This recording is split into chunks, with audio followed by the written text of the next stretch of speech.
Once again, we are studying the Gospel of God through 16 chapters of the book of Romans.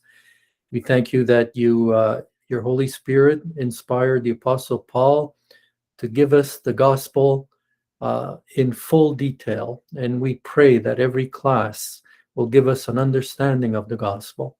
And tonight also we pray for the anointing of the Holy Spirit, the illumination of the Holy Spirit, and that it registers as sound teaching in our ears and in our hearts. In Jesus' name, amen.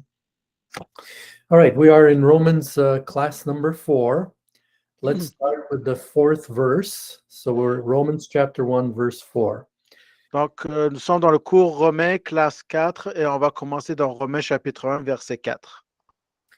And declared to be the Son of God with power, according to the Spirit of holiness, by the resurrection from the dead. Déclaré fils de Dieu avec puissance selon l'esprit de sainteté par la résurrection d'entre les morts. Now, the Spirit of holiness is a reference or a term that refers to the person of the Holy Spirit. Ici, l'esprit de sainteté est un terme qui fait référence au Saint-Esprit lui-même. And in this verse, it is the Holy Spirit, through the Word of God, that is declaring that the Son of God rose from the dead. Et ici, c'est le Saint-Esprit lui-même, dans ce passage, qui déclare que Jésus-Christ est le Fils de Dieu. And that he rose from the dead, that he is the Son of God, and that he rose from the dead. Qu'il est le Fils de Dieu et qu'il est revenu à la vie. Now, in order to understand the gospel or to understand the Word of God, we need the illumination of the Holy Spirit. Pour bien comprendre les évangiles, la parole de Dieu, il nous faut l'illumination de la parole de Dieu. For instance, we've seen in the past that men without the Holy Spirit only understand the ethical teachings of the Word of God. Nous savons par exemple que par le passé, les hommes qui n'avaient pas le Saint-Esprit pouvaient comprendre le côté éthique de la parole de Dieu. And so they can become professors in universities and teach ethics out of the Bible. Donc, certains d'entre eux peuvent devenir professeurs dans des cours de philosophie et pouvoir même en se basant sur les lois et l'éthique de la Bible. But it is only the Holy Spirit that can open our understanding to who is Christ. Mais c'est le Saint-Esprit seulement lui-même qui vit en nous, qui peut nous faire voir qui est la personne de Jésus-Christ lui-même. And only the Holy Spirit can reveal the meaning and understanding of the blood of Christ. Et seulement le Saint-Esprit peut nous faire comprendre et nous décrire qu'est-ce que c'est que le sang de Christ qui a été versé pour nous. That's why in 1 Corinthians chapter 2, verse 10, it says, "But God had revealed them unto us by his Spirit. For the Spirit searches all things, yes, the deep things of God." C'est pourquoi il est écrit et expliqué dans 1 Corinthiens chapitre 2, verset 10, « Mais Dieu nous les a révélés par son Esprit, car l'Esprit, excuse-moi, l'Esprit sonde toutes choses, oui, les profondeurs même de Dieu. » The illumination of the Holy Spirit is seen in the example of the Apostle Peter. L'illumination du Saint-Esprit est démontrée, par exemple, dans l'apôtre Paul, The Apostle Peter. l'apôtre Pierre. When Jesus asked him, "Who do men say that I am?" Quand notre Seigneur lui avait posé la question, « Qui pense que les hommes que je suis ?» Now, when Jesus said, "Who do men say that I am?" he was saying, "Who do men with natural thinking say that I am?" Donc, dans ce passage, quand le Fils de Dieu, Jésus-Christ, posait la question, « Qui pense que les hommes, qui je suis pour les hommes ?» En réalité, il est en train de demander, mais par la pensée humaine, que pensent les hommes que je suis? But Peter, through the illuminating work of God, said, "Thou art the Christ," or the Messiah, the Son of God. In other words, the eternal Son of God. Mais l'apôtre Pierre, illuminé par le Saint-Esprit, a déclaré, « tu es le Fils de Dieu, celui que Dieu nous a envoyé. Now, when Peter confessed, "Thou art the Christ," or the Messiah of Israel, and the eternal Son of God, Jesus said to him, "Flesh and blood did not reveal this to you." Et quand Pierre a répondu à la question de notre Seigneur, que tu es le Messie et le Fils de Dieu, en réalité, par l'illumination du Saint-Esprit, il était en train de dire que tu es le Messie pour le peuple, ton peuple, et tu es aussi le Fils de Dieu. Now, flesh and blood is a reference to humanity. Et notre Seigneur lui a dit, ce n'est pas la chair et le sang qui te l'ont révélé la vérité. Il veut dire ici, c'est l'humanité. So Jesus is saying, you did not learn this through another human being. Donc notre Seigneur a dit à Pierre, tu n'as pas appris cette vérité de la bouche d'un autre être humain. This understanding that I am the Messiah of Israel and the eternal Son of God came to you by my heavenly Father. Cette illumination et révélation que tu m'as dit que je suis le Messie et le Fils de Dieu est venue de mon Père, Dieu le Père. So there we see the importance of understanding deep truth through the work of God and not through natural reasoning. Can you repeat, Pastor? So there we see the importance that it is the work of God through his Holy Spirit to open our understanding to deep truth found in the Bible. Donc, nous voyons ici que c'est par Dieu lui-même qui utilise le Saint-Esprit pour nous révéler sa vérité à travers les évangiles. That's why repeating 1 Corinthians 2:10, God has revealed them unto us. How? By his Spirit. For the Spirit searches all things, the deep things of God. C'est pourquoi je me répète au 1 Corinthiens 2:10, mais Dieu nous les a révélées, ces vérités, comment? Par son Esprit, car l'Esprit sont de toutes choses, oui, même les profondeurs de Dieu. So not only does the Holy Spirit reveal who Jesus is, that he is the Messiah, the eternal Son of God, Non seulement le Saint-Esprit révèle que Jésus est le Messie et le Fils éternel de Dieu le Père, but he also declares that Jesus has risen from the dead. mais il le déclare ouvertement en démontrant la résurrection du Seigneur. Now, there are witnesses to the resurrection of Jesus Christ. Il mentionne donc la résurrection de notre Seigneur Jésus. There are witnesses to the resurrection. Il y a des témoins concernant la résurrection du Seigneur. Okay, let me ask you this. If you read a newspaper article where 3 or 4 witnesses are named and they claim to have seen an accident and they report the details of the accident and you have it now in your newspaper in written form, how many of you would believe it?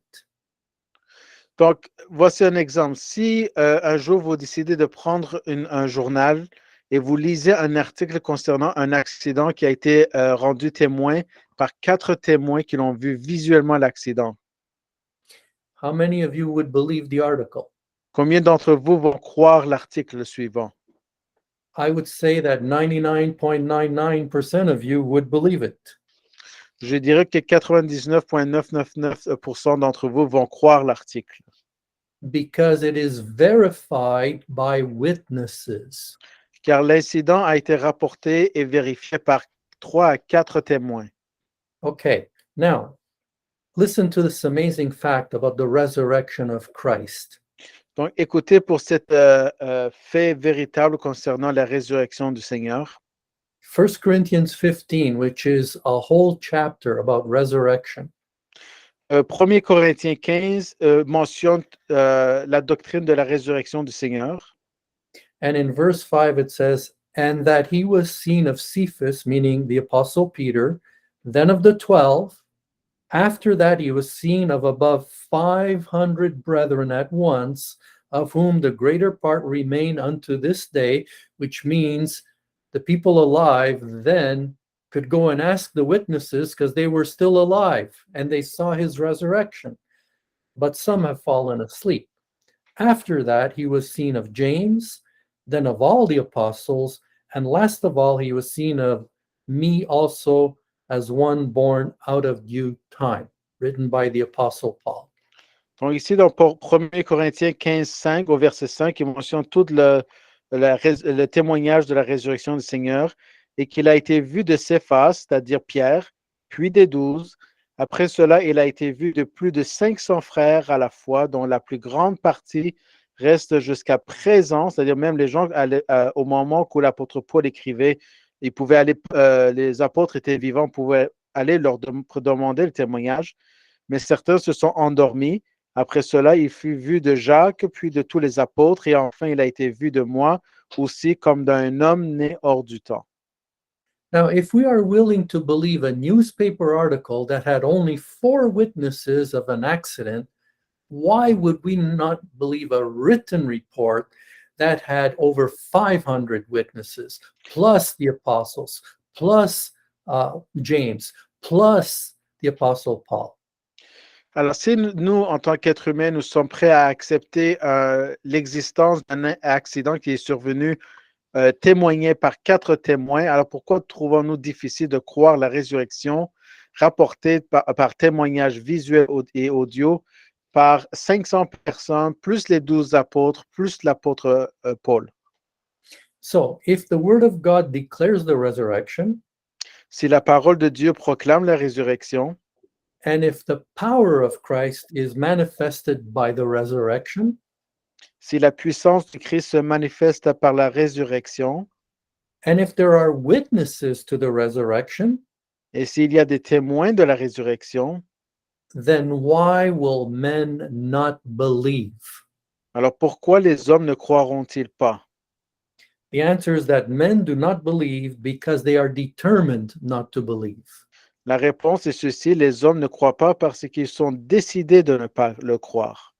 In other words, it's a question of the will and not of the mind which has been presented with facts.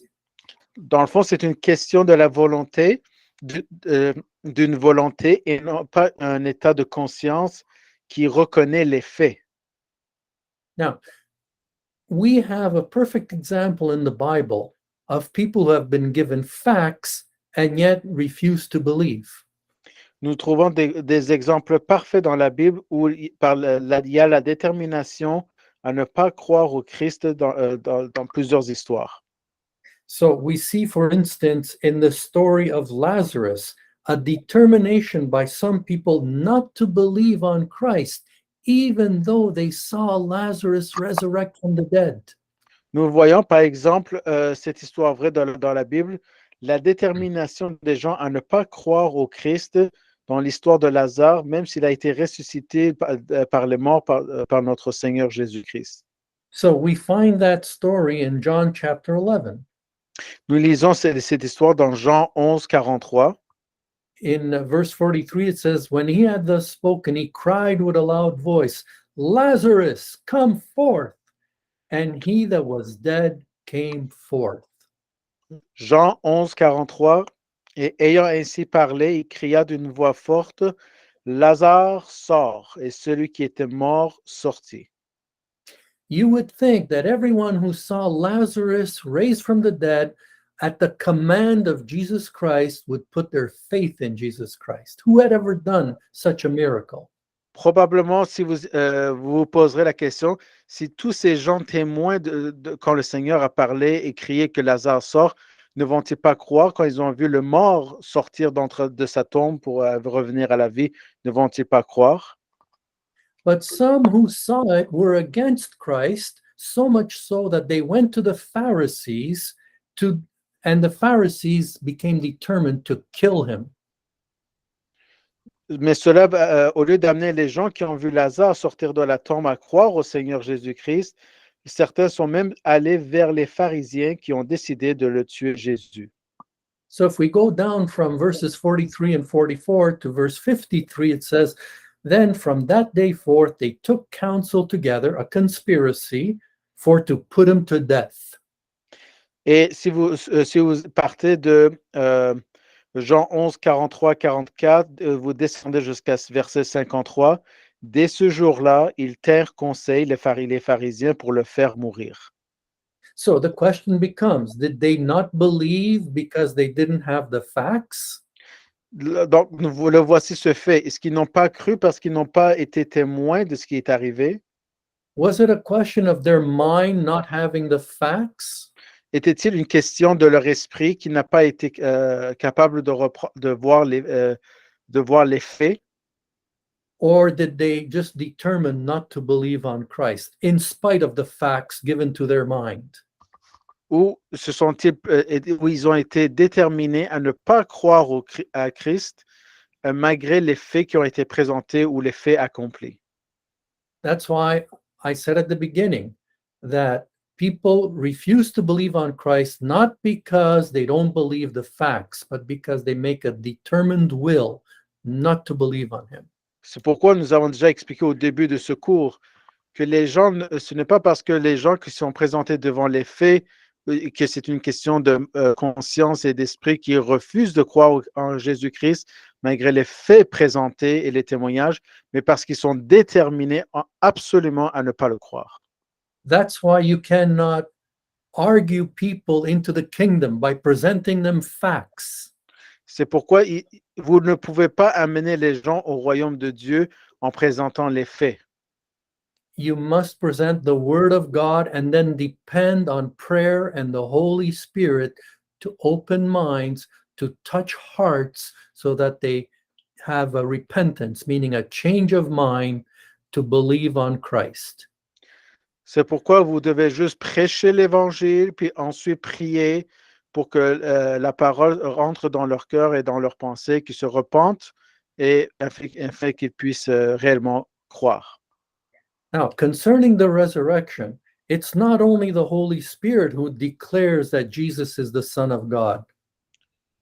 Non seulement nous avons vu jusqu'ici que le Saint-Esprit déclare que Jésus est le Fils de Dieu, Jesus himself had declared it throughout his ministry, throughout his life, and he got rejected for it. non seulement le Saint-Esprit l'a déclaré et prouvé par la résurrection du Seigneur, mais Jésus lui-même l'avait déclaré tout au long de sa vie et a été rejeté pour cela. But you know what the resurrection did? Mais vous savez qu'est-ce que la résurrection a confirmé? It vindicated his statements to have been true. La résurrection a confirmé que ces déclarations étaient vraies. Because if he was only another one of the many false messiahs in history, he would have remained in the grave like they did. Donc, s'il était réellement un autre des nombreux faux messies de l'histoire, il serait resté dans la tombe. Now, we also see a description of the glory of the resurrected Christ in the book of Revelation. Et nous voyons une autre description de la gloire du Christ ressuscité dans Révélation. In chapter 1, verse 14, it says, his head and his hairs were white like wool, as white as snow, and his eyes were as a flame of fire. Verse 15, and his feet like unto fine brass, as if they were burned in a furnace, and his voice as the sound of many waters. Et Révélation 1,14. Sa tête et ses cheveux étaient blancs comme la laine, blancs comme la neige. Ses yeux étaient comme une flamme de feu. Et au verset 15, ses pieds comme de l'airain fin, comme s'ils brûlaient dans une fournaise, et sa voix comme le bruit de nombreuses eaux. Now, let's look at three important facts or things that occur because of the resurrection of Christ. Maintenant, nous allons voir trois faits qui ont été accomplis lors de la résurrection du Christ. First of all, the resurrection of Christ is good news for us as believers. Premièrement, la résurrection du Christ est une bonne nouvelle pour nous les croyants. Because we have been joined to Christ by the Holy Spirit. Parce que nous avons été unis au Christ par le Saint-Esprit. That's the doctrine found in 1 Corinthians chapter 12, verses 12 and 13. Ça, c'est la doctrine de la résurrection en Christ, retrouvée dans 1 Corinthiens 12, 13. For by one Spirit have we been all joined together or baptized into Christ to become one body. Par le même esprit, nous sommes tous unis en Christ dans le même baptême et dans la même résurrection. So we are baptized into Christ. It means we are placed into union with Christ and we become one body. Nous avons été baptisés en Christ, c'est-à-dire que nous avons été joints ou unis en Christ, le Seigneur lui-même, pour recevoir la même résurrection. And therefore, if he is the head of the body, he rose first, we will also resurrect. Et parce qu'il est la tête du corps, et il est celui qui est revenu à la vie en premier, nous qui le suivons, nous aussi, par la suite des choses, nous allons voir le corps glorifié. And we will resurrect by the power of Christ when he returns in the air and calls us out with the voice of the archangel, the trumpet of God, and the voice of Christ, and we rise from the dead. Et nous aussi, nous allons ressusciter par la puissance de Christ lors de l'enlèvement de l'Église, transformant en un clin d'œil, ou plus rapide qu'un clin d'œil, avec un corps glorifié. Et nous serons dans les nuées avec lui quand il viendra chercher l'Église. And we which are alive and remain shall also be caught up with the dead in Christ. Et nous qui restons et nous sommes vivants, nous allons pouvoir aussi nous joindre avec les morts en Christ dans la résurrection de la gloire du Christ dans les nuées. So that's the encouraging part of the scriptures. If Christ rose, then we rise also. C'est la partie encourageante des Saintes Écritures. Si le Christ est ressuscité d'entre les morts, nous aussi, joints à lui, nous allons ressusciter. Now, the second important fact about the resurrection of Christ is that it will allow him to return as Lord of Lords and King of Kings. La deuxième fait accompli de la résurrection du Christ, c'est aussi ainsi qu'il reviendra en tant que Seigneur des Seigneurs et Roi des Rois. It means at the second coming, when he returns with his bride, the church, his feet will touch the Mount of Olives, and he comes back to earth. Cela voudrait dire que quand il va revenir lors de son second avènement sur la terre, ses deux pieds vont toucher le mont des Oliviers qui va s'ouvrir et il va s'asseoir aussi finalement sur la terre. And then he'll begin the millennial period. I don't want to go into all the eschatological details, but he'll begin the millennial period and he'll take his place sitting on the throne of David in Jerusalem. Sans aller dans toute l'eschatologie des temps de la fin, il va ensuite s'asseoir sur le trône de David à Jérusalem et régner sur son royaume, sur tous les royaumes pour toujours. And he will sit there in his resurrected, glorified body, and the church will be there with their resurrected, glorified bodies. Il va s'asseoir sur le trône de David à Jérusalem avec un corps glorifié et son église, son épouse, va aussi être avec lui dans son royaume avec un corps glorifié. And he will reign over the kingdoms or over the nations of the world for 1,000 years and then for all eternity. Donc, il va régner sur les royaumes et les nations de ce monde avec puissance pendant 1000 ans, puis pour l'éternité. Now, here's the third point, and it's important for unbelievers. Et voici le troisième fait accompli de la résurrection de Christ, et c'est un point important de l'Écriture pour les non-croyants. The resurrection of Christ means that men or unbelievers are called upon to repent now. La résurrection du Christ signifie que les hommes, c'est-à-dire les non-croyants, sont appelés à se repentir maintenant, Before his return. avant son retour pour régner. Now, today, repentance that leads to salvation means we have to have, the unbeliever has to have a change of mind.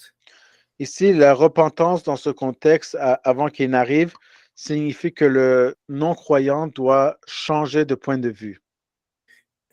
Sometimes the church will teach you must repent and believe on Jesus Christ. Certaines églises vont enseigner en disant que vous devez vous repentir et ensuite croire en Christ. That can give a false concept.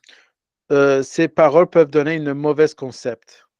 You see, if we put the word repent before believing on Christ, people will get the idea they must clean up their life before they can come to Christ.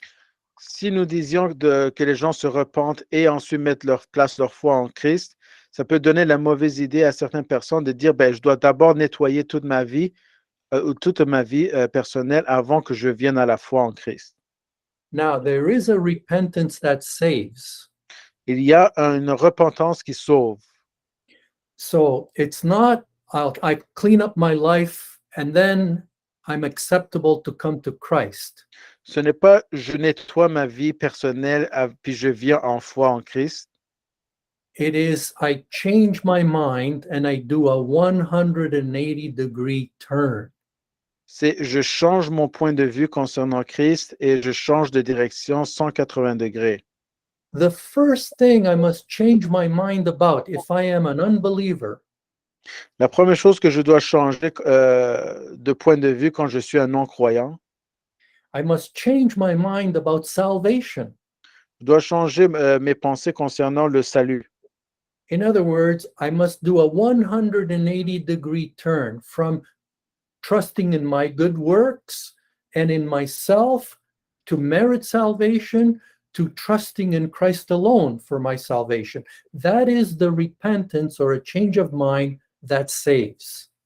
La repentance et le changement de point de vue la repentance qui amène le salut, c'est me repentir de mon idée de mauvaise conception que je dois nettoyer ma vie ou je dois faire tout ce qui est en mon pouvoir pour pouvoir finalement être rendu acceptable et à la place accepter que basé sur mes propres mérites de bien ou de mal, je ne peux pas recevoir le salut. Je dois mettre toute ma confiance en Christ qui le seul peut me sauver. So I'm turning 180 degrees from trusting in myself, my good works, my religion, to trusting in Christ alone. That's a repentance. 180-degree turn. I've changed my mind. Donc, je dois changer mon point de vue que de ne plus me faire confiance sur mes bonnes œuvres et sur ma propre religion, mais et à la place accepter que je ne peux rien faire pour être sauvé et que seulement Jésus-Christ que je peux accepter qui me sauve, car c'est le seul qui le peut. That's the first repentance that is required of me. In John 6:29, the Pharisees came to Jesus and said, "What good works must I do to do the works of God?" Par exemple, dans what was the passage, Pastor? In John 6:29. Dans Jean 6, 29, certains pharisiens étaient venus à Jésus-Christ en posant la question, quelles bonnes œuvres ou actions je dois accomplir pour pouvoir accomplir les actions acceptables à Dieu? Because the Pharisees had natural thinking. Parce que les pharisiens avaient un concept humain, terrestre. Just like all humans today have natural thinking until they are saved. Comme tous les êtres humains de ce monde qui ont une conception humaine des choses, terrestre des choses, The natural mind thinks, I must do something to merit my salvation. What good work must I do to work the work that will satisfy God? donc la pensée humaine ou terre à terre, terrestre, va se poser cette question, quelles bonnes œuvres je peux accomplir pour mériter le salut de Christ? Now, watch the answer of Jesus because it will show you that he wants them to do a 180-degree turn. Écoutez la réponse de Christ parce que le Christ veut que le non-croyant fasse un changement de direction 180 degrés.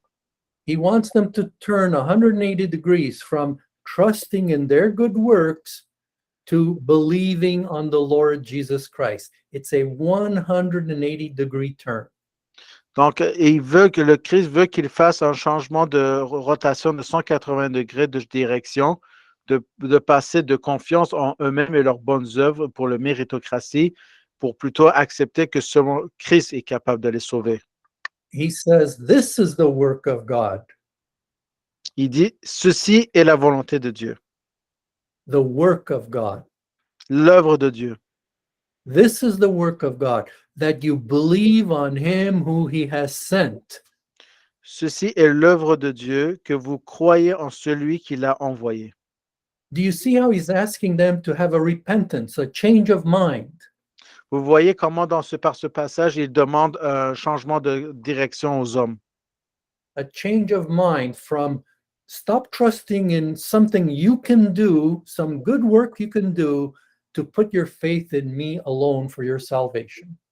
Arrêtez de croire en vous-même, de pouvoir faire des changements dans votre vie pour vous rendre acceptable et simplement croyez que je suis le Fils de Dieu, envoyé de Dieu. Now, some Pharisees did it and got saved, but the majority did not. Certains pharisiens ont cru en Jésus et ont été sauvés, mais la majorité des autres n'ont pas accepté.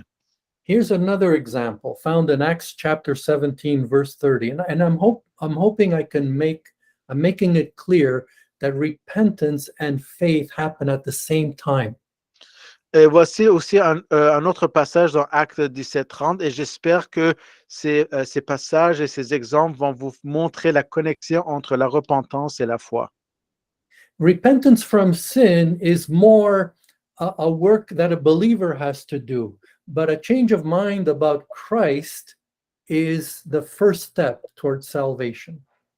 La repentance et la foi, c'est davantage dans les œuvres d'un croyant, mais le changement de point de vue et recevoir le salut, c'est plus du côté des non-croyants pour être sauvés. Now, in Acts chapter 17, we find Paul in Athens. Dans Actes 17-30, nous voyons que Paul se retrouve à Athènes. And he sees all the statues and all the idols of the people. Et il voit à Athènes, en Grèce, toutes ces idoles et toutes ces statues que les gens, les Grecs, adoraient. And as if they didn't have enough idols, in case they missed one, they had a statue or a platform to the unknown God.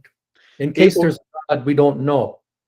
Et sur la possibilité que les Grecs auraient peut-être manqué un autre Dieu à adorer, ils ont même érigé un piédestal pour un Dieu inconnu, au cas où qu'il aurait raté le Dieu. And Paul says, yes, there is a God you don't know. Et l'apôtre Paul dit, bien sûr, en paraphrasant, il dit, bien sûr, il y a un Dieu que vous avez oublié. And you've been ignorant of him, but let me tell you about him. Et vous avez été dans l'ignorance, mais je vais vous l'expliquer. And he says, and the times of this ignorance God winked at. In other words, he overlooked it. Donc, Acte 17-30. Et au temps de cette ignorance, Dieu fit un clin d'œil, c'est-à-dire que Dieu a laissé aller pour un certain temps. But now commands all men everywhere to repent. Mais maintenant commande à tous les hommes partout de se repentir. What was he saying to them? Repent of your sins? Qu'est-ce que l'apôtre Paul, dans ce passage, demandait aux gens d'Athènes? De se repentir de leurs péchés? No, he was saying, repent of your idolatry and do a 180-degree turn to come and worship the God that I'm about to tell you about. Non, ce passage dans la langue ancienne de l'Évangile, l'apôtre Paul est en train de dire aux gens d'Athènes, aux Grecs, non, relâchez vos confiances de vos idoles et à la place, mettez votre confiance dans le Dieu unique que vous avez raté, que vous avez ignoré, qui seul peut vous sauver. Change your mind about all these idols. They're not God. Listen, I'm about to tell you the true God. Laissez tomber tous vos idoles car ils ne sont pas Dieu. Écoutez-moi, je vais vous révéler Dieu lui-même que vous voulez connaître. He says God, was patient with all the worship by the Gentiles of all these idols, but now stop, repent, change your mind. En paraphrasant, l'apôtre Paul expliquait aux Grecs d'Athènes, Dieu vous a donné un certain temps, mais là, il demande à tout le monde d'arrêter sur la terre, de continuer dans leur péché et d'ignorance et de placer leur confiance en Jésus pour être sauvés. Why? Because God is going to judge idol worshippers. Pourquoi? Parce que Dieu va juger les idolâtres. He's been patient so far with your idols, but now stop it. He's going to judge idol worshippers. Et Dieu avait laissé les idolâtres continuer un certain temps, mais là, Dieu commande à tout le monde d'obéir, d'arrêter d'adorer les idoles et de l'adorer lui seul. And he says in verse 31, because he has appointed a day, it's a day of judgment, in the which he will judge the world in righteousness by that man whom he hath ordained, whereof he hath given assurance unto all men, in that he has raised him from the dead. Et ici au verset 31, parce qu'il a fixé un jour dans lequel il jugera le monde avec justice par cet homme qu'il a établi, dont il a donné l'assurance à tous les hommes en ce qu'il a ressuscité des morts. He was saying there's going to be someone who rose from the dead, and you will have to stand before him, and you will need to believe in him before that day. Et l'apôtre, en paraphrasant encore, l'apôtre Paul est en train de dire aux Grecs de Athènes, vous devez me placer votre confiance et croire lui seul, car c'est lui qui va revenir à la vie et qu'il a déjà accompli. Et c'est devant lui que vous devez placer votre foi pour être sauvé, car il va vous juger. Now, if men today do not flee to the cross for God's grace, Aujourd'hui, si les hommes ne fuient pas à la croix pour la grâce de Dieu, they will be judged by his justice instead through his holiness. ils seront jugés par sa justice plutôt que par sa sainteté. Now, I know that the ones listening to me today are believers in Jesus Christ. Thank God for that. Je sais, merci à Dieu, que les croyants qui m'écoutent ce soir, ce sont tous des croyants. But the purpose of Romans is to make the gospel much more clear. Mais le but de l'épître aux Romains, qui est l'évangile en résumé, c'est de rendre l'évangile encore plus clair. Now, I want you to notice also that the Trinity is found in the first four verses that we've been studying in Romans chapter 1. Je veux que vous remarquiez depuis ce soir, le cours de ce soir, que la Sainte Trinité se retrouve déjà décrite dans les 4 premiers versets du Romains 1. In other words, the first person, God the Father, is in the verse that says that Paul was separated unto the gospel of God. Par exemple, la première personne, Dieu le Père, mentionnant l'apôtre Paul, séparé pour l'évangile de Dieu.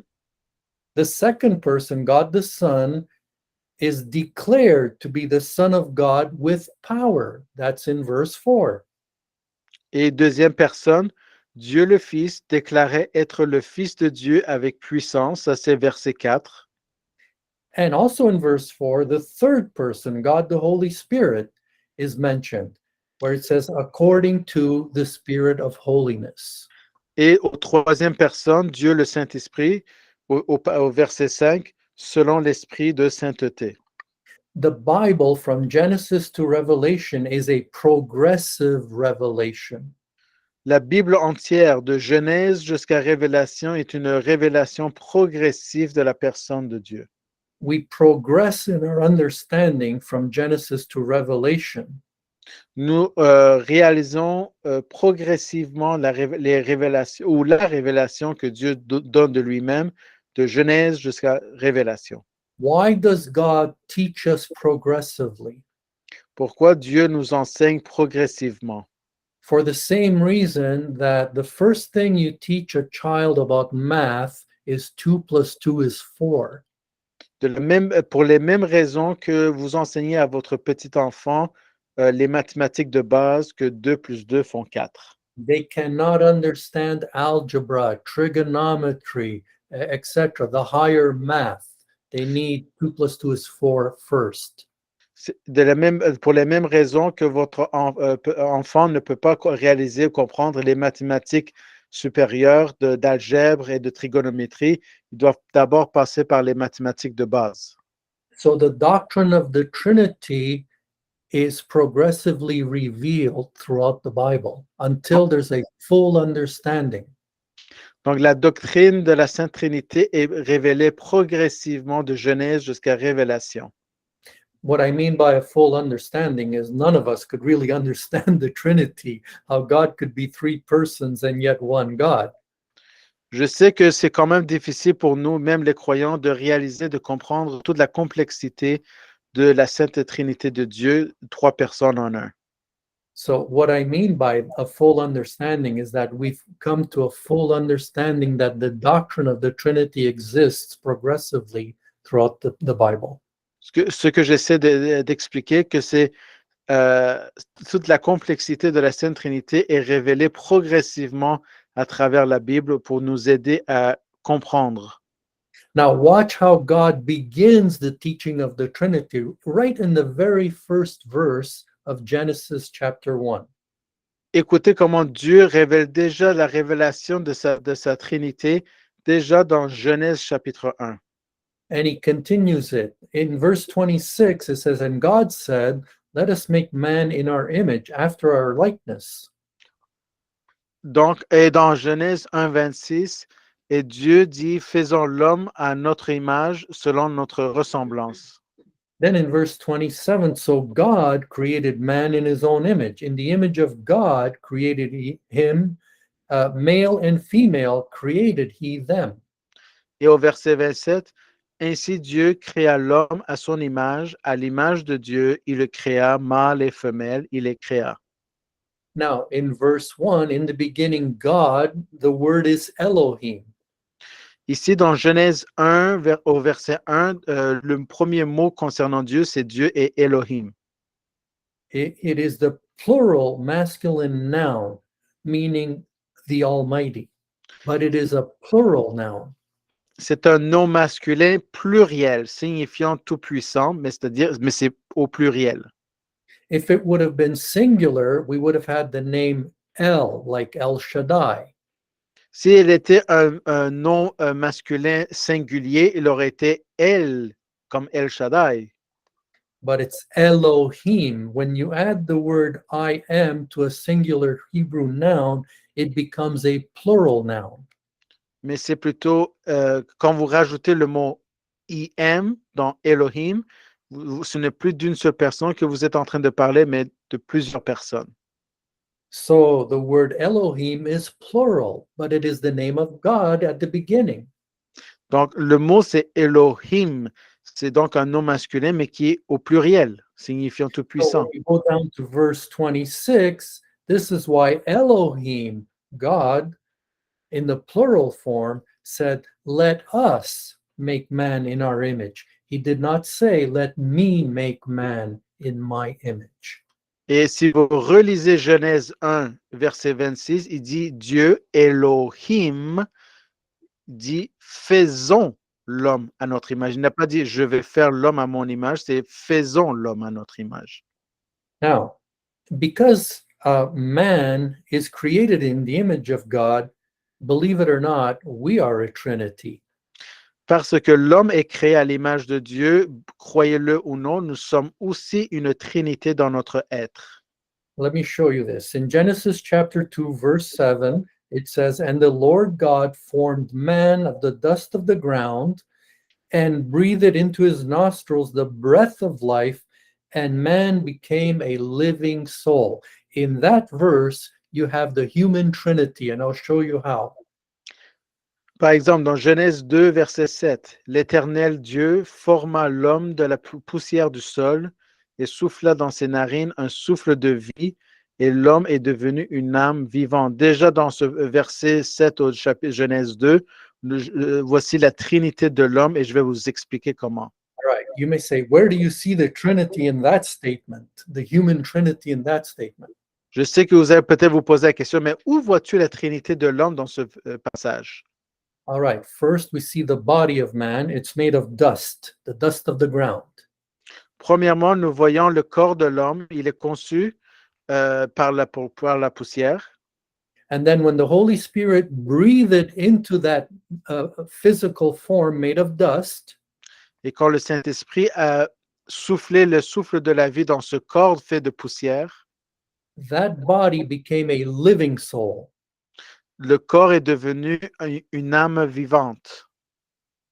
Now, in here, you see the spirit and the soul. You say, where do you see the spirit? I'll show you in a minute. Dans ce passage, vous voyez en même temps l'esprit et l'âme. Là, vous me demandez, mais où il est l'esprit et l'âme? All right, I'll show you as we progress where the spirit is contained in the phrase a living soul. Donc, dans le prochain passage, je vais vous montrer où se trouve l'esprit dans l'âme vivante.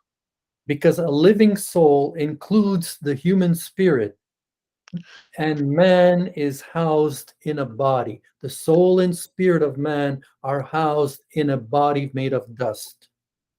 Donc, une âme vivante, ça comprend un esprit humain et l'homme lui-même est logé dans un corps. All right. Why do we have a physical body? Because it is designed to relate to the material universe around us. Pourquoi avons-nous un corps physique? C'est conçu pour se rapporter à l'univers matériel. It is through the body that we have the five senses to be able to see, hear, smell, taste, and touch, so we can relate to this physical universe around us. Et ce corps, à travers les cinq sens, nous permet à l'homme de voir, entendre, sentir, goûter, toucher l'univers physique qui nous entoure. Now, we were given a soul Nous avions reçu une âme because it is designed to relate to yourself. Your soul relates to you. Une âme, elle est conçue pour se rapporter à soi-même. In other words, it is through your soul that you have self-awareness or self-consciousness. C'est par votre âme personnelle que vous pouvez avoir une conscience de vous-même. In other words, in your soul, you can know what you are thinking. You can know what you are feeling. You can receive information from your conscience to make you feel guilty when you sin. L'homme peut connaître ses propres pensées par son âme, ses émotions, sa conscience. Il peut même exercer jusqu'à son libre arbitre et reconnaître ses vices et ses péchés. You can exercise your free will, as Cambus already said. Vous pouvez même exercer votre libre arbitre par votre âme.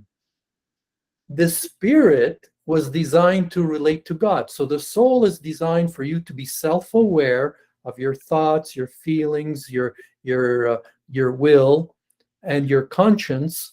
But the spirit is designed to relate to God. Donc, votre âme est conçue pour que vous puissiez connaître vos pensées, vos émotions, vos consciences et votre libre arbitre, mais votre esprit est conçu pour se rapporter à Dieu. Now, you can say that the human spirit is not mentioned in the word living soul. Vous pouvez peut-être me dire que oui, mais l'esprit humain n'est pas mentionné dans le mot âme vivante dans Genèse 2:7. It is mentioned. It's the word living. Mais elle est mentionnée, l'esprit humain, dans âme vivante, et c'est dans le mot vivant. This word living implies that you are alive spiritually, not just physically.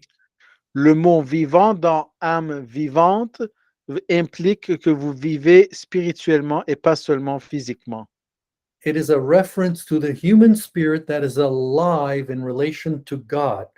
Elle est une référence, ici le mot vivant est une référence à l'esprit humain qui est vivant en relation avec Dieu. All right, so going back to Genesis chapter 2, verse 7, we see the human trinity. Donc, revenons toujours dans Genèse 2:27, il mentionne de cet esprit. And the Lord God formed man of the dust of the ground. So there's our physical body. Donc, retournons de nouveau. Dans Genèse 2:7, l'Éternel Dieu forma l'homme de la poussière du sol. That's the physical body. Ça, c'est le corps physique. And he breathed into his nostrils the breath of life, and man became a living, meaning having a human spirit that relates to God. Et souffla dans ses narines un souffle de vie, et l'homme est devenu une âme vivante. Voici déjà un esprit qui a une âme. And he became a living soul, so that not only is he alive to God, but he is self-aware through his soul. Une âme vivante. Non seulement il est spirituellement vivant, mais il a aussi une âme. Now, we said the Bible is a progressive revelation. On avait déjà mentionné que la Bible est une révélation progressive. Here's a verse in 1 Thessalonians 5:23 that teaches the human trinity.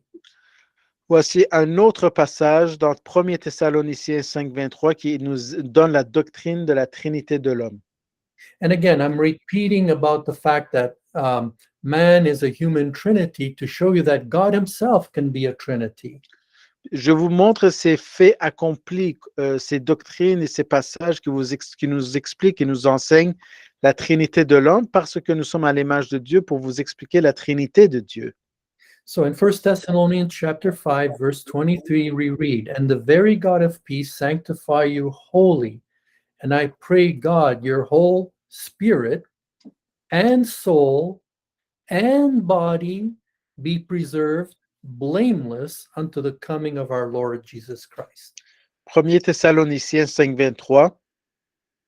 Et le Dieu même de paix vous sanctifie entièrement.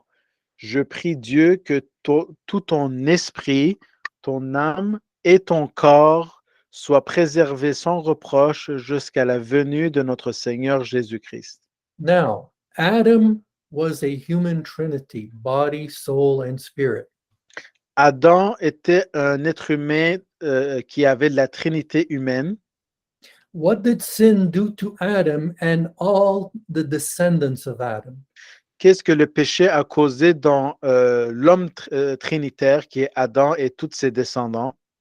Sin caused man to only be able to relate to the the material universe through the five senses of his body.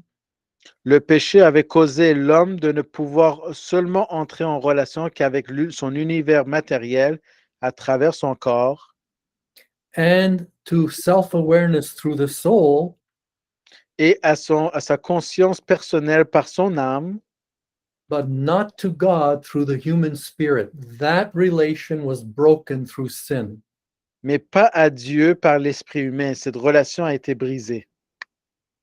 Sin caused Adam and all his descendants to be born with a dead human spirit.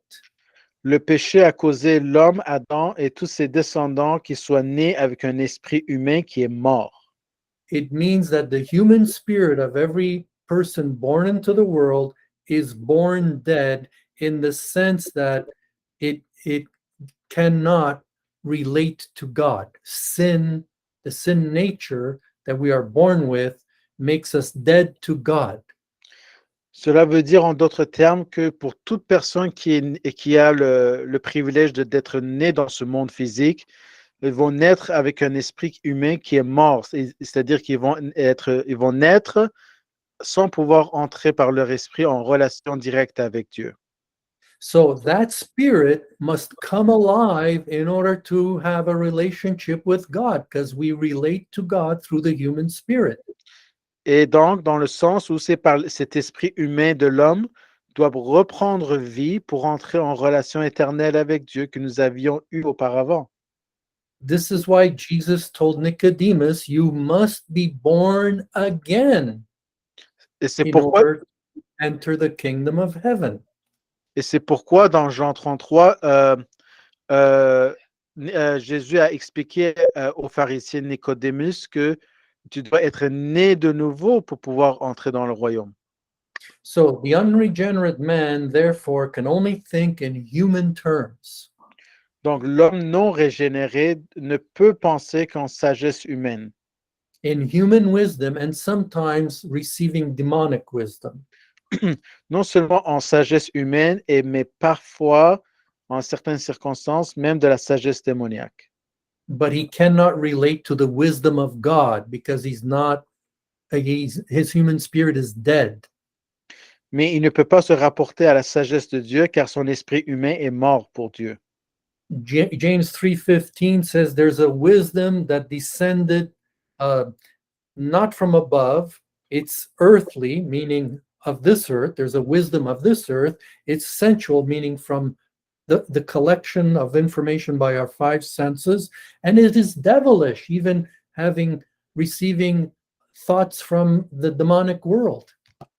Donc Jacques 3,15 nous explique que cette sagesse humaine ne descend pas d'en haut, mais elle est terrestre, elle est sensuelle, donc les informations que notre corps reçoit, et elle est même diabolique. And when we get to Romans chapter 8, in verse 5, it says, they that are after the flesh, in other words, they that depend on human reasoning, do mind the things of the flesh. They could only reason in human reasoning. Par exemple, dans Romains 8,5, il dit que ceux qui sont selon la chair, c'est-à-dire ceux qui regardent par la sagesse humaine que leur corps reçoit comme information, vont s'occuper des choses de la chair. Now, sometimes the word flesh is replaced by the word carnal, because the word carnal does mean flesh. Parfois, le mot chair va être remplacé par un autre synonyme de mot charnel qui veut dire la même chose, la chair. In verse 7, he says, because the carnal mind is enmity or an enemy against God, for it is not subject to the law of God, neither indeed can be. Et au verset 7, parce que l'esprit charnel, donc humain, terrestre, est inimitié contre Dieu et ennemi contre Dieu, car il n'est pas soumis à la loi de Dieu et il ne peut en effet pas l'être. Now, what that means that with natural reasoning, we can be very successful in life. Cela voudrait dire qu'avec la sagesse humaine ou non humaine, nous pouvons même être des gens des gens à succès dans ce monde. We can build cities, we can become wealthy, we can invent things. Nous pouvons inventer, nous pouvons construire des cités, nous pouvons même régner sur d'autres groupes de personnes. But we cannot have the wisdom in the spiritual realm, Mais nous ne pouvons pas avoir la sagesse spirituelle. because the natural mind says it is an enemy of God. It is not subject to the law of God. Parce qu'il expliquait que l'esprit charnel est ennemi contre Dieu car il n'est pas soumis à la loi de Dieu. That's it. It will not submit. The natural mind will not submit to the law of God. La pensée terrestre ou la pensée humaine ne se soumettra pas à la loi de Dieu. Now, what is the first thing that it won't submit to? And the word of God, the law of God doesn't mean just the law of Moses. It means the revealed will of God in his word. Ici, la loi de Dieu ne veut pas dire seulement la loi de Moïse, mais toute la loi révélée, entière révélée de Dieu, révélée progressivement. What is it that the natural mind rejects concerning the revealed word of God? Qu'est-ce que la pensée terrestre refuse de se soumettre à la loi de Dieu? It refuses to submit to the truth that Christ is the only way to the Father. Il refuse de se soumettre au fait accompli que Jésus-Christ est le Fils de Dieu. That there is salvation given under heaven. There is no name under heaven given among men whereby they must be saved. They reject that. Qu'il n'y a aucun autre nom qui nous a été donné parmi les hommes par lequel nous pouvons croire et être sauvés. Ils refusent cela. But when they repent, coming to faith in Christ, they have an understanding. Mais quand ils en viennent à la foi en Christ, ils en viennent à comprendre. And here's what happened. God restores them. Voici ce qui y arrive, Dieu va les restaurer. He restores them to having a functioning body, a functioning soul, and a functioning human spirit. Dieu va restaurer en eux un corps, une âme et un esprit humain fonctionnel. So it is by the grace of God, for those who believe, they are restored to being a human trinity. Par la grâce de Dieu, pour ceux qui croient, ils sont restaurés dans une trinité normale. That's why Ephesians 2:1 says, and you hath he quickened who were dead in trespasses and sins. Et c'est pourquoi il l'explique dans Éphésiens 2:1, il vous a revivifié, vous qui étiez morts par vos offenses et vos péchés. And in the Amplified Bible, Ephesians 2:1 says, "You has he made alive when you were spiritually dead and separated from him because of your transgressions and sins." Le même passage, mais dans la Bible amplifiée, il se traduit le même passage dans Éphésiens 2:1. Il vous a rendu vivant lorsque vous étiez spirituellement morts et séparés de lui à cause de vos transgressions et de vos péchés. And then when we progress down to verse 5, even when we were dead in sins, hath quickened us together with Christ, by grace are ye saved. Et progressivement en descendant jusqu'au verset 5, même lorsque nous étions morts dans nos péchés, nous a vivifiés avec Christ, par la grâce vous êtes sauvés. So, do you understand that? It is by grace that our human spirit has now come alive. Vous avez compris, c'est par la grâce de Dieu que notre esprit humain est revenu à la vie. And in that sense, we can now hear from God and talk to God. Et dans ce sens, nous pouvons maintenant entendre Dieu et parler à Dieu. And we can understand spiritual truth from the Word of God, and we can begin to think with God. Nous pouvons maintenant comprendre la vérité spirituelle de la parole de Dieu et même penser avec Dieu. And remember, coming alive in our human spirit is the work of the Holy Spirit. Et comme nous avons expliqué au début de ce cours, prendre vie dans notre esprit humain est l'œuvre du Saint-Esprit. Titus 3:5, not by works of righteousness which we have done, but according to his mercy he saved us by the washing of regeneration, meaning being born again, and renewing of the Holy Spirit, being made new creatures in Christ.